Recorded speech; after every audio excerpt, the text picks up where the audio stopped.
سلام وخت بخیر له مالان میډیا څخه وروستي سپورتي خبرونو ته راغلاست.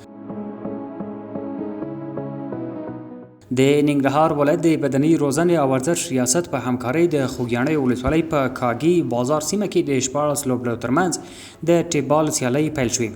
د دغه سیالۍ لومړۍ لوبه د سپینغر ټایګر او تندر سوپر سټار لوبډلو ترمنځ ترسره شوه.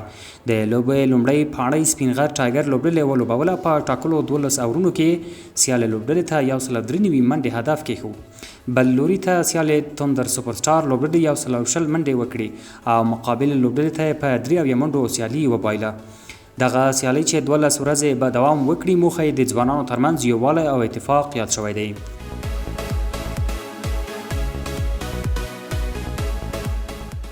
د کندوز ولایت د بدني روزنې او ورزش ریاست او کورش فدراسیون په همغږۍ د یاد ولایت په ورزشي لوبغالي کې د شپېتو جوړو 130 پهلوانانو ترمنځ د یوې ورځې لپاره د کورش سیالۍ ترسره شوې.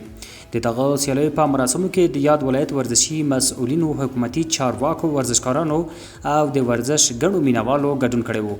هیره د نوي چې د دغو سیالیو په پای کې غوره لوبغاړو ته نقدي پیسې او چمتو شوې ډالۍ ورکړل شوې.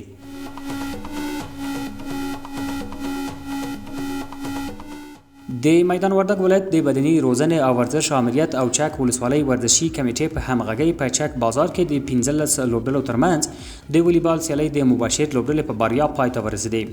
د دغه سیالۍ پایلوبه د مباشر او اتحاد لوبډلو ترمنځ ترسره شوه چې په پایله کې مباشر لوبډلې خپل سیال اتحاد لوبډلې ته 3-2 میدانونو په توپیر ماته ورکړه او اتلولي خپله کړه. د یادونې وړ ده چې په پای کې غوره لوبډلو او ورزشکارانو ته کپونه او ستاینلیکونه ورکړل شول.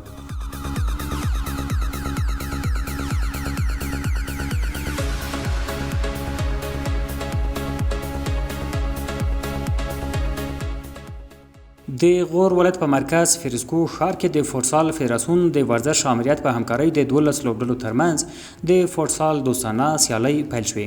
په دې مناسبت جوړ شویو مراسمو کې د ورزش پر مسؤلینو سربیره د فوټسال فدراسیون استازو او یو شمېر مینوالو ګډون کړی و.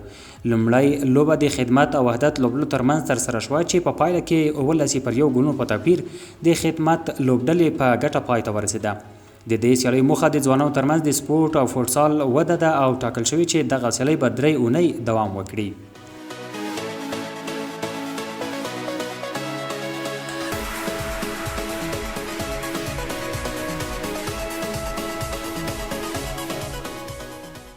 د زابل ولایت د بدني روزنې او ورزش امریت اړوند فولریزم فدراسیون له لوري د 80,000 افغانیو په ارزښت د فولریزم کلب پرانیستل شو. دغه کلب چې په یو وخت کې د 10 ورزشکارانو د تمرین ظرفیت لري په شاجوی ولسوالۍ کې به د فولریزم سیالیو په برخه کې د ورزشکارانو ستونزې حل کړي. د دغه کلب د پرانیستې په مراسمو کې د یاد ولایت ورزشي مسؤلینو، ورزشکارانو او یو شمېر مینوالو ګډون کړی و.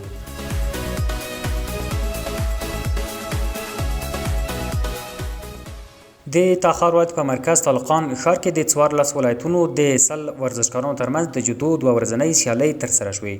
په دې سیالیو کې د کابل، فراه، هرات، پکتیا، بغلان، کندوز، سمنګان، بلخ، جوزجان، فاریاب، تخار، بدخشان، سرپل، لوګر ورزشکارانو برخه اخیستې وه.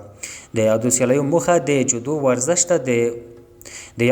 موخه د جودو ورزش ته وده ورکول او د غوره څیرو موندل وو.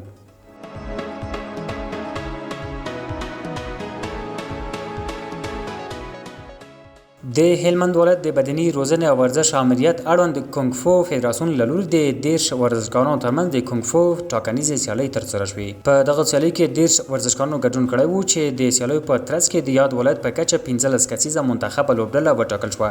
هیره د نوي چې د دغه سیالیو لومړی، دویم او دریم مقام ورزشکارانو ته د قهرمانۍ سندونه او چمتو شوې ډالۍ ورکړل شوې.